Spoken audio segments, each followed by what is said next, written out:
ವಿರೋಧ ಪಕ್ಷದವರಿಗೆ ತಿರುಗಿ ನೋಡ್ಕೊಳ್ಬೇಕು. ಆ ರೀತಿಯಾಗಿ ಆಗಿಂದಾಗ್ಗೆ ರಾಜಕೀಯ ತಂತ್ರಗಾರಿಕೆಯನ್ನು ಮಾಡೋದರಲ್ಲಿ ಸಿದ್ದರಾಮಯ್ಯ ಯಶಸ್ವಿ ಆಗಿದ್ದಾರೆ.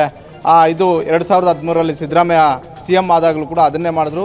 ಈಗ 2023ರಲ್ಲಿ ಸಿದ್ದರಾಮಯ್ಯ CM ಆದರೂ ಕೂಡ ಅದನ್ನೇ ಮಾಡ್ತಾ ಇದ್ದಾರೆ ಅನ್ನುವಂಥ ಒಂದು ಚರ್ಚೆ ಈಗ ರಾಜಕೀಯ ಪಡಸಾಲೆಯಲ್ಲಿ ಹೆಚ್ಚು ಆಗ್ತಾ ಇರುವಂಥದ್ದು.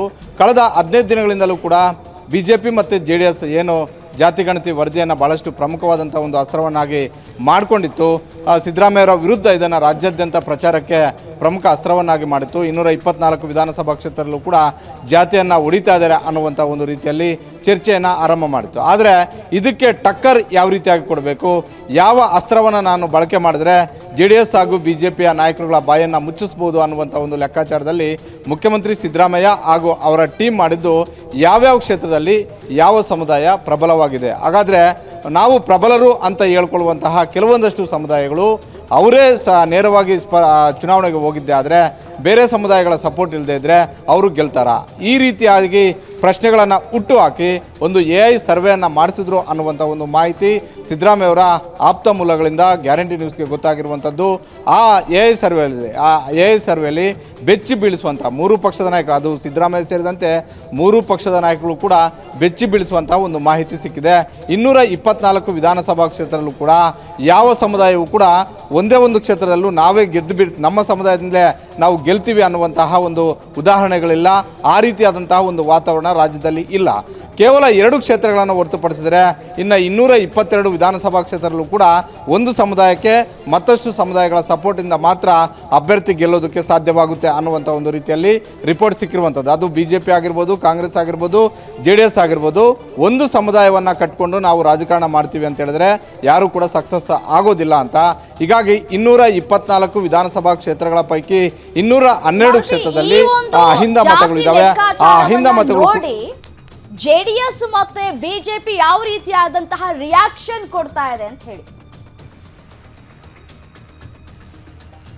ನನ್ನ ಧ್ವನಿ ಕೇಳಿಸ್ತಾ ಇದ್ರೆ ಈ ಒಂದು ಜಾತಿ ಗಣತಿ ಲೆಕ್ಕಾಚಾರ AI ತಂತ್ರಜ್ಞಾನ ಕೊಟ್ಟಿರುವಂತಹ ಲೆಕ್ಕಾಚಾರ ವಿಚಾರಕ್ಕೆ ಸಂಬಂಧಪಟ್ಟಂತೆ BJP ಮತ್ತೆ JDS ರಿಯಾಕ್ಷನ್ ಯಾವ ರೀತಿಯಾಗಿ ಇರಬಹುದು ಅಂತ ಹೇಳಿ, ಯಾವ ರೀತಿಯಾದಂತಹ ಈ ಒಂದು ಜಾತಿ ಗಣತಿ ವಿಚಾರವನ್ನ ತೆಗೆದುಕೊಳ್ಳಬಹುದು ಆ 2 ಪಕ್ಷಗಳು ಅಂತ.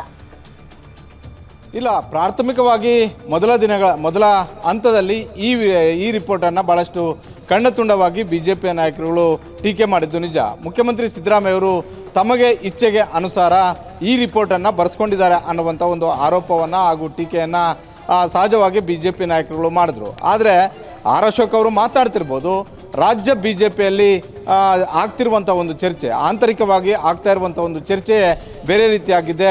ಅದರಲ್ಲೂ ಮಾಜಿ ಮುಖ್ಯಮಂತ್ರಿ ಯಡಿಯೂರಪ್ಪ ಸೇರಿದಂತೆ ಹಲವು ಹಿರಿಯ ನಾಯಕರು ಈ ಜಾತಿ ಗಣತಿ ವಿಚಾರಕ್ಕೆ ಸಂಬಂಧಪಟ್ಟಂತೆ ಹೆಚ್ಚು ಹೇಳಿಕೆಗಳನ್ನು ಕೊಡಬೇಡಿ ಅಂತ. ಯಾಕಂತ ಹೇಳಿದ್ರೆ BJPಯ ಪ್ರಾಬಲ್ಯ ಇರುವಂಥದ್ದು ಉತ್ತರ ಕರ್ನಾಟಕ, ಕಲ್ಯಾಣ ಕರ್ನಾಟಕ ಹಾಗೂ ಕಿತ್ತೂರು ಕರ್ನಾಟಕದಲ್ಲಿ ಇದ್ದರೂ ಕೂಡ ಅಲ್ಲೂ BJPಯ ಹೆಚ್ಚು ಸ್ಥಾನಗಳನ್ನು ಗೆಲ್ಲಬೇಕಾದ್ರೆ ಲಿಂಗಾಯತ ಸಮುದಾಯದ ಜೊತೆಗೇನೆ ಅಹಿಂದ ವರ್ಗಗಳ ಸಮುದಾಯದ ಮತಗಳು ಕೂಡ ಅನಿವಾರ್ಯವಾಗಿ ಬೇಕಾಗಿದ್ದಾವೆ. ಹಲವು ಚುನಾವಣೆಗಳಲ್ಲಿ BJP ಹೆಚ್ಚು ಸ್ಥಾನಗಳನ್ನು 2008ರಲ್ಲೂ ಕೂಡ ಗೆದ್ದಿತ್ತು. ಅದೇ ರೀತಿ 2018ರಲ್ಲೂ ಕೂಡ ಉತ್ತರ ಕರ್ನಾಟಕದ ಬಹುತೇಕ ಕ್ಷೇತ್ರದಲ್ಲಿ ಗೆದ್ದಿದ್ದು ಇದೇ ಪ್ಯಾಟರ್ನ್ ಮೇಲೆ, ಲಿಂಗಾಯತ ಪ್ಲಸ್ ಅಹಿಂದ ವರ್ಗದ ಮತಗಳ ಕ್ರೋಢೀಕರಣದಿಂದಾಗಿ ಕಾಂಗ್ರೆಸ್ಗಿಂತಲೂ ಕೂಡ ಹೆಚ್ಚು ಸ್ಥಾನಗಳು ಗೆಲ್ಲೋದಕ್ಕೆ ಸಾಧ್ಯವಾಗಿತ್ತು. ಹೀಗಾಗಿ ಅಹಿಂದ ವರ್ಗಗಳ ಪರವಾಗಿ ಇರುವಂತಹ ಈ ರಿಪೋರ್ಟನ್ನು ಹೆಚ್ಚು ನಾವು ಟೀಕೆ ಮಾಡಿದ್ದೆ ಆದರೆ ಪ್ರಬಲರು ವರ್ಸಸ್ ಅಹಿಂದ ಅನ್ನುವಂಥ ಒಂದು ರೀತಿಯಲ್ಲಿ ಟ್ರೆಂಡ್ ಸೆಟ್ ಮಾಡಿದ್ದೆ ಆದರೆ ಮುಂದಿನ ದಿನಗಳಲ್ಲಿ ರಾಜಕಾರಣ ಮಾಡೋದು ಕಷ್ಟ ಆಗುತ್ತೆ ಅನ್ನುವಂಥ ಒಂದು ಮನವರಿಕೆಯ ಮಾತುಗಳನ್ನು ಮಾಜಿ ಮುಖ್ಯಮಂತ್ರಿ ಯಡಿಯೂರಪ್ಪ ಸೇರಿದಂತೆ ಹಲವು ಹಿರಿಯ ನಾಯಕರು ಹೇಳಿದ್ದಾರೆ. ನಾವು 2023 ವಿಧಾನಸಭಾ ಚುನಾವಣೆಯ ಪ್ಯಾಟರ್ನ್ ನಾವು ತೆಗೆದುಕೊಂಡಿದ್ದೆ ಆದರೆ ರಾಜ್ಯಾಧ್ಯಕ್ಷರಾಗಿರುವಂತಹ ವಿಜೇಂದ್ರ ಅವರು ಗೆದ್ದಂತಹ ಗೆಲುವಿನ ಅಂತರ ಎಷ್ಟಿತ್ತು, ಅಲ್ಲಿ ಕೇವಲ ಲಿಂಗಾಯತರೇ ಮತ ಹಾಕಿದ್ರೆ ವಿಜೇಂದ್ರ ಅವರು ಖಂಡಿತವಾಗಿ ಕೂಡ ಇವತ್ತು ವಿಧಾನಸಭೆಯಲ್ಲಿ ಕೂರೋದಕ್ಕೆ ಸಾಧ್ಯವಾಗ್ತಾನೆ ಇರಲಿಲ್ಲ. ಆ ಹಲವು ಸಮುದಾಯಗಳ ಸಪೋರ್ಟಿಂದಾಗಲಿ, ಅದರಲ್ಲೂ ಪ್ರಮುಖವಾಗಿ ವಿಜೇಂದ್ರ ಅವರು ಚುನಾವಣೆಗೆ ಬಂದಂತಹ ಒಂದು ಸಂದರ್ಭದಲ್ಲಿ ಅದಕ್ಕೂ ಮೊದಲು 2022ರಲ್ಲಿ ಆದಂತಹ ಒಂದು ಘಟನೆ, ಯಾವಾಗ ಒಳ ಮೀಸಲಾತಿ ಜಾರಿ ಮಾಡ್ತಾರೆ ಅನ್ನುವಂಥ ಒಂದು ಕಾರಣಕ್ಕೋಸ್ಕರ ತಾಂಡಾ ಸಮುದಾಯದವರು ಯಡಿಯೂರಪ್ಪ ಅವರ ಮನೆಗೆ ನುಗ್ಗಿದ್ದನ್ನು ಕೂಡ ನಾವು ನೋಡಿದ್ವಿ. ರೈಟ್ ಮಾಹಿತಿಗಾಗಿ ಮಾರುತಿ. ಅಂದ್ರೆ ಇಲ್ಲಿ ತನಕ ಹಕ್ಕಿನಿಂದ ಕೆಲವೊಂದು ಸಮುದಾಯದ ಲೀಡರ್ಸ್ಗಳು ನಮಗೆ ಇಷ್ಟೇ ಓಟ್ ಬೇಕು ಅಂತ ಕೇಳ್ತಾ ಇದ್ರು. ಬಟ್ ಇನ್ನು ಮುಂದೆ ಆ ಈಕ್ವೇಶನ್ ಅನ್ನೋದು ಅಥವಾ ಸೂತ್ರ ಬದಲಾಗಬಹುದಾ ಅಂತ